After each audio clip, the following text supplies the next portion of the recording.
हमारे साथ बातचीत करने के लिए पॉलिसी रिलेटेड डेवलपमेंट्स पे एक्सपर्ट्स का पैनल जुड़ता हुआ नजर आएगा। पहले अदिति भी स्क्रीन पर है, तो अदिति से भी जान लेंगे कि कैसा मूड माहौल है, क्या एक्सपेक्ट कर रहे हैं। एक सीधी सी बात ने पोल कराया था, एक क्विक पोल कराया था, वो पोल पहले रखता हूं, क्या एक्सपेक्टेड है लार्जली।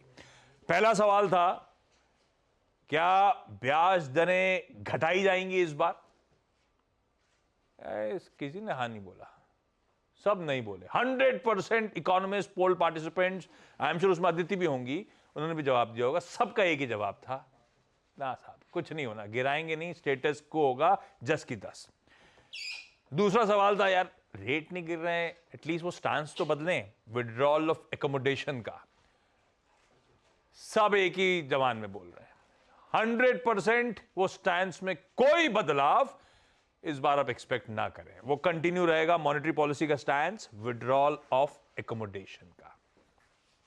तीसरा सवाल था फिर, ऐसा क्यों सब मान रहे हैं, तो इन्फ्लेशन क्या वो सरदर्द है क्या? अगला सवाल हमने पूछा कि बचे हुए साल 24 में, फाइनेंशियल ईयर में, क्या महंगाई 5% के नीचे आ पाएगी? भाई साहब लार्जली सब, ओवरवेलमिंग मेजॉरिटी कह लीजिए, 80% कह गए नहीं आएगी। हाँ 20% ने कहा आ सकती है। ये डिफाइन करता है क्यों स्टेटस को, क्यों पॉलिसी स्टैंड में बदलाव नहीं होगा, क्योंकि इन्फ्लेशन दरअसल ढंग से अब तक टेम हुआ नहीं है। एक आखिरी सवाल था जो हम लोग की चर्चा में कई बार आ रहा था इस हफ्ते, कि एक चीज हो सकती है कि जीडीपी अपवर्ड रिवाइज किया जा सकता है। यही सवाल हमने पूछ डाला एक्सपर्ट से, सबका कहना है 100% रिप्लाई अफर्मेटिव में था कि इस बार शायद जीडीपी अपवर्ड रिवाइज आरबीआई करेगा। अदिति गुड मॉर्निंग, क्या लग रहा है, हॉकिश स्टैंस कंटिन्यू होगा? अब ये सब ठीक है, कुछ हिंट में ड्रॉप करेंगे सटल सी, कब दरें घटाना शुरू करेंगे, किस टाइमलाइन पे वर्क कर रहे हैं, कुछ बोलेंगे नहीं बोलेंगे अदिति? देखिए, मैं आपके पोल की पार्ट थी और आपके सारे क्वेश्चंस में मैंने मेजॉरिटी के साथ ही आंसर दिया है। आज कोई रेट हाइक या कट दोनों ही नहीं होंगे, स्टांस भी चेंज नहीं होगी। इन्फ्लेशन को हमें नहीं लगता कि बहुत ज्यादा इन्फ्लेशन का फोरकास्ट चेंज करने की जरूरत है। जो एवरेज पिछली बार दिया था वो ही चल सकता है अभी के लिए। लेकिन क्योंकि हमारा अनुमान ये है कि नवंबर और दिसंबर दोनों में इन्फ्लेशन वापस से उछल कर 5.6% पे आ जाएगी, इसलिए जो ओवरऑल टोन होगी, मैसेजिंग होगी, वो डेफिनेटली काफी हॉकिश रहेगी। ग्रोथ पे हमारा यस, Q2 MPC के फोरकास्ट से ऊपर था, तो उस वजह से मैथमेटिकली अपवर्ड रिविजन होना चाहिए पूरे साल के ग्रोथ फोरकास्ट में। लेकिन हमारा इकरा पे ये व्यू है कि सेकेंड हाफ में ग्रोथ फर्स्ट हाफ से काफी स्लो डाउन हो जाएगी। तो मेरे हिसाब से थोड़ी रीबैलेंसिंग क्वार्टरली ग्रोथ फोरकास्ट की कर लेनी चाहिए, बिकॉज हमारा हाउस व्यू ये है कि सेकेंड हाफ में ग्रोथ एमपीसी के पिछले फोरकास्ट से कम रहेगी। अब वो होगा कि नहीं होगा, ये एक हम बहुत कीनली चीज को वॉच आउट करेंगे। आगे आने की कोई हिंट अभी मुझे लगता है बहुत जल्दी है हिंट्स को एक्सपेक्ट करने के लिए, क्योंकि अगेन हमारा हाउस व्यू ये है कि रेट कट्स तो अगले अगस्त के बाद ही दिखेंगे। हमारा बेसलाइन एक्सपेक्टेशन है कि अगस्त, अक्टूबर और दिसंबर में 2024 के 2 से 3 रेट कट्स आ सकते हैं। तो ये इतनी दूर की बात है कि अभी से कोई हिंट एक्सपेक्ट करना मेरे हिसाब से तो बहुत ही प्रीमेच्योर होगा। बहुत मूविंग पार्ट्स हैं। फिलहाल इस साल में यही निकल के नैरेटिव आ रहा है कि कोर इन्फ्लेशन कम हो रही है, लेकिन मेन कल्प्रिट है फूड इन्फ्लेशन।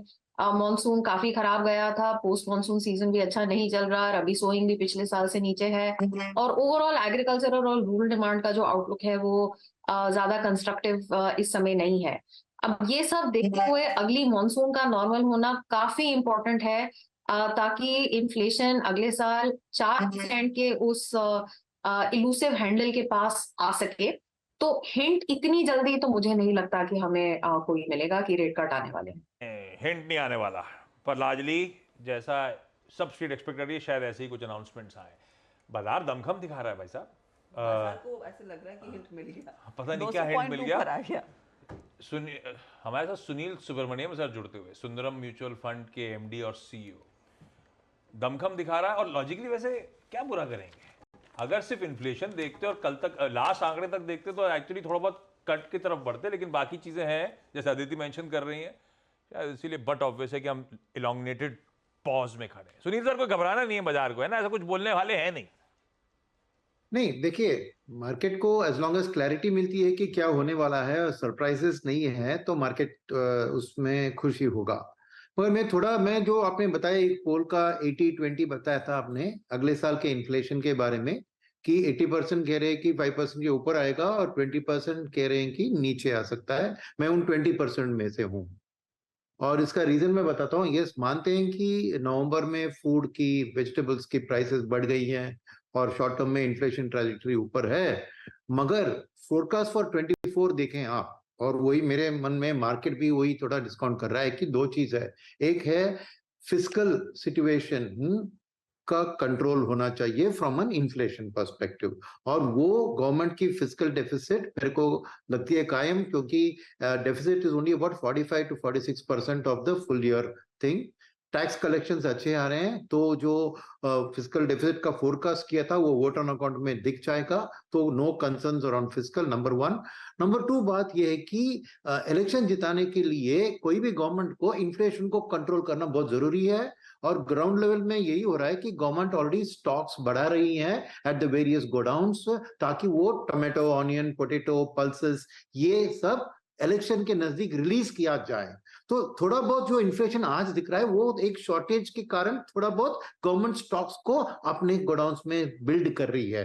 तो मेरे ख्याल में फरवरी मार्च से लेकर गवर्नमेंट इनको रिलीज करके इन्फ्लेशन, रिटेल इन्फ्लेशन को कंट्रोल में लाएगी as far as food and pulses are concern, food vegetable pulses.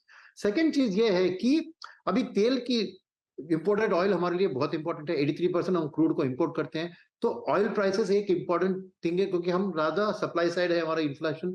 तो ऑयल में क्या हुआ कि ये विंटर के टाइम में ऑयल को बढ़ना था, मगर वेनेजुएलन सप्लाई और ओपेक की जो गठबंधी थोड़ी टूट रही है, उसके कारण ऑयल स्टेबल है और आउटलुक स्टेबल है। और फरवरी मार्च से लेकर स्प्रिंग और समर का यूरोप और अमेरिका में जैसे ही माहौल आता है, तो हीटिंग डिमांड फॉर एनर्जी कम हो जाता है।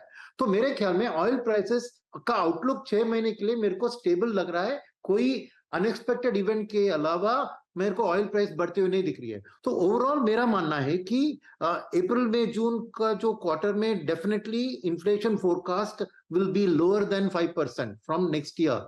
तो उसके कारण मैं अदिति से थोड़ा डिफरेंट हूं कि मैं उससे पहले मई के पॉलिसी में ही मैं रेट कट का एक ऑप्शन देख रहा हूं, क्योंकि यूएस में मेरे ख्याल में रेट कट होगा। तो उसका दबाव, क्योंकि करेंसी के ऊपर आता है, रेट में अगर नहीं दिखा तो चांसेस मेरे लिए एक क्वार्टर पहले, आदित्य से पहले मैं मान रहा हूं कि एक रेट कट हो सकता है। और मेरा मानना है मार्केट भी ऐसी ही सोच रही है, इसलिए मार्केट इतनी उछाल में है। इंटरेस्टिंग।